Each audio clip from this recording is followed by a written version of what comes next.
Hi, this segment is on helpership, and all I'm really going to try to do in this segment is to talk a little bit about generally what might helpership look like if it were coming from a unitive perspective, what might it look like if it were coming from a self-centered perspective, and then I think invite you to just, if you're a helper yourself, to you can refine the framework. You might have your own thoughts about it. You could just use this as a starting point, but you could look at your own helpership through this lens.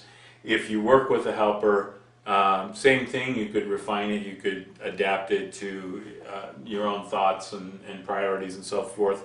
But do the same thing. Don't just passively go into your helpership relationship, but bring this with you as kind of a lens to assess if perhaps there are things happening in the relationship that seem like they're coming from self-centeredness, and whether it might be worth just addressing those and seeing if you can kind of shift the energy over into something that's more unitive and therefore healthier and more productive.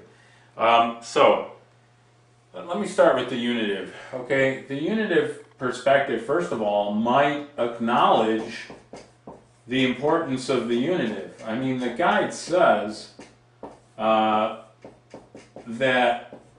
the transition from self-centered to unitive is kind of the whole point.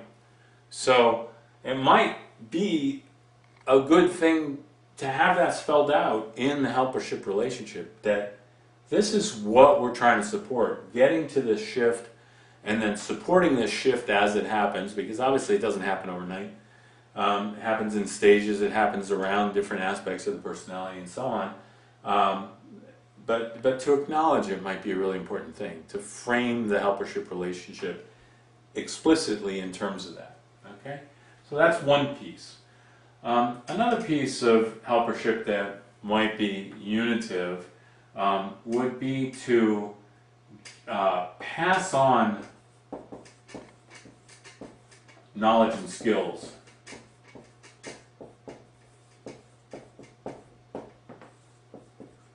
I mean, it might be that as a helper, you might meet someone at a point in their life where they haven't really digested their stuff, okay?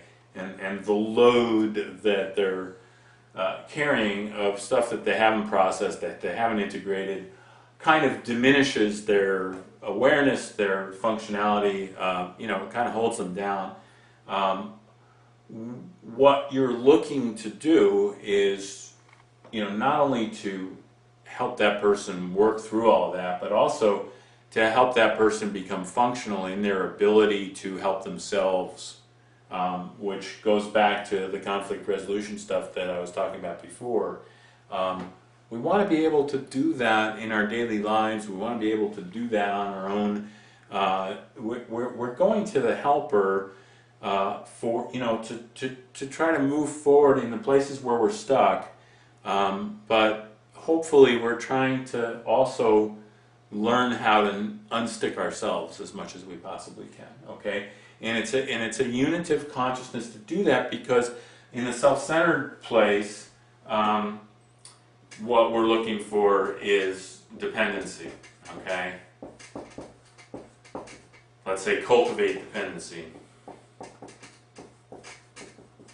The self-centered helper wants, the truly, really extremely self-centered helper would want somebody to never develop any skills of their own, and to come to the helper every time there was any charge, any anxiety, anything in that person's life. And the unitive helper would want to share the skills and the knowledge that would make a person be able to be not dependent.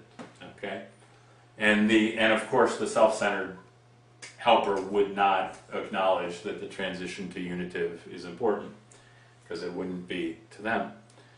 Okay, so that's another thing. A unitive helper would understand the difference between the I and the other. Okay, I talked about this a little bit in in the conflict resolution part, if I'm self-centered, then, I am everything, and I know everything. And therefore, if I see you as critical, or if I see you as whatever it is that I see you as, too dependent on this, or as not having respect for authority, or you name it, then that is what is. Because not that I necessarily hold this in a conscious way or that I confront this, but on an unconscious level, I believe that my mind is essentially the entire universe.